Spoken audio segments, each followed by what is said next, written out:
உங்கள் அனைவருக்கும் தமிழ்நாடு அரசு மாநில மையம் சார்பாக வீரம் தெரிந்த வாழ்த்துக்களையும் வணக்கங்களையும் தெரிவித்துக் கொள்வதோடு நம்மளுடைய NIHS காப்பீட்டில் இருக்கிற குளறுபடிகளை நீக்குவதற்காக ஒரு பெருந்திரள் முறையீடை முன்னெடுக்க சென்ற கரூர் மாவட்டங்கள் அனைவருக்கும் தமிழ்நாடு அரசு சங்கத்தின் மாநில மையம் சார்பாக முதலில் வாழ்த்துக்களையும் வணக்கங்களையும் தெரிவித்துக் கொள்வதோடு நாம் இருக்கிற 35 பேருக்கு 35 பேர் காவல் பாதுகாப்பு கொடுத்திருக்க காவல்துறைக்கும்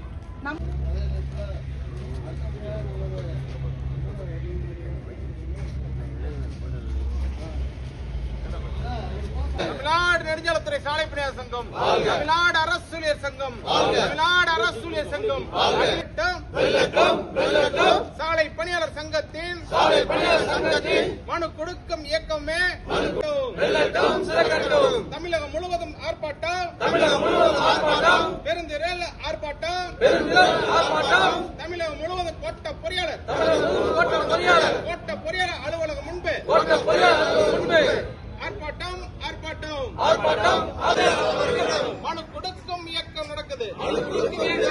தமிழ்நாடு நெடுஞ்சாலைத்துறை சாலை பணியாளர் சங்கம், நெடுஞ்சாலைத்துறை சாலை பணியாளர் சங்கத்தின் மாநில செயற்குழு முடிவின் அடிப்படையில் இன்று தமிழகம் முழுவதும் நடத்த இருக்கக்கூடிய சாலை பணியாளருடைய கோட்ட பொறியாளர் மூலியமாக இந்த மனு கொடுக்கும் இயக்கம் மிக எழுச்சியோடு நடைபெற்றுக் கொண்டிருக்கிறது. இந்த திருச்சி மாவட்டத்தில் மட்டுமில்லை, இன்னைக்கு தமிழகம் முழுவதும் நடைபெற்றுக் கொண்டிருக்கிறது. சாலை பணியாளர்களுடைய 41 மாத பணி நீக்க காலத்தை பணிக்காலமாக வழங்க வேண்டும் என்று உயர்நீதிமன்றம் கடந்த ஆண்டு தீர்ப்பு வழங்கியிருக்கு. இந்த தீர்ப்பின் அடிப்படையில் கடந்த ஆட்சியிலும் இதை அமுல்படுத்தவில்லை. உயர்நீதிமன்ற தீர்ப்பை இந்த ஆட்சியிலும் நடைமுறைப்படுத்தவில்லை என்ற ஒரு அவல நிலை இருக்கு. இது சாலை பணியாளர்களுடைய கோரிக்கை என்பது இந்த பணி நிரந்தரம் செய்யக்கூடிய உத்தரவு நம்மளுடைய கோரிக்கை நீண்ட நாளான இருக்கக்கூடிய கோரிக்கையை உடனடியாக தமிழகத்தினுடைய முதலமைச்சர் எடுத்து இதை செய்யணும். ஏன்னா பென்ஷன் திட்டம் என்பது இந்த 41 மாதம் இந்த பணி நீக்க காலத்தில் இது உதவிகரமாக இருக்கும்.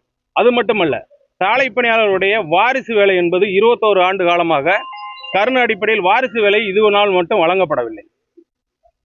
ரெண்டாவது என்னன்னா, சாலை பணியாளர்களுடைய கிராமப்புற இளைஞர்களுக்கு, படித்த இளைஞர்களுக்கு சாலை பணியாளர் வேலைகள் பணி நியமனம் செய்ய வேண்டும். ஏன்னா இந்த தேர்தல் வாக்குறுதியில் தமிழகத்தினுடைய முதலமைச்சர் இதெல்லாம் சொல்லியிருந்தார்.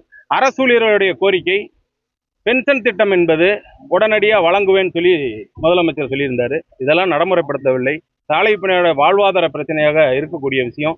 நம்மளுடைய தொடர்ச்சியாக முதலமைச்சர் மற்றும் அமைச்சர்களுடைய மனு கொடுத்த அடிப்படையில் இன்று சட்டமன்ற கூட்டத்தொடரில் இன்னைக்கு பிரேமலதா விஜயகாந்த், மார்க்சிஸ்ட் கம்யூனிஸ்ட் கட்சியோட MLA இவர்கள்லாம் சாலை பணியாளருடைய பணி நீக்க காலத்தை 41 மாத பணி நீக்க காலத்தை நீதிமன்ற உத்தரவு அடிப்படையில் உடனடியாக வழங்க வேண்டும் என்ற கோரிக்கைகளை இன்னைக்கு சட்டமன்ற உறுப்பினர்கள் வழங்கியிருக்காங்க. அதனால அவர்களுக்கும் நம்மளுடைய கோரிக்கை பேசக்கூடிய MLAக்கள் சட்டமன்ற உறுப்பினர்களுக்கும் நன்றியோடு மாநில மையத்தின் சார்பாக நன்றிகளும் வாழ்த்துக்களையும் சொல்லி விடைபெறுகிறேன். நன்றி.